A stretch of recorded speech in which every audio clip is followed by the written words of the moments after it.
So ek hoop dis ook vir jou lekker. En dan wil ek dan eers alles weet van roadshow.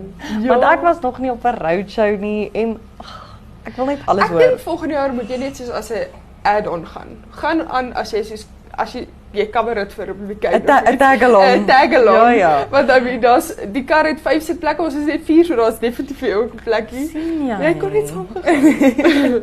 Maar nee, dit was regtig lekker. Ons het so met die roadshow skiet ons Gen Z, so ons het so baie skole besoek en met die kinders te doen gehad en dit was vir my baie interessant om te sien hoe verskillende groepe soos watse gedeelte van die inligting hulle die meeste soos half deelneem in of so. Party is regtig nou geïnteresseerd in soos die nuusgedeelte en aan ander kan jy weer sien hulle geniet nou meer die Canva aanbieding. So dit was interessant en dan natuurlik leer mense jou span so baie goed ken. Ek sou vir die 3de maand hier, so jy ken die mense maar jy ken hulle ook nou nie so goed nie.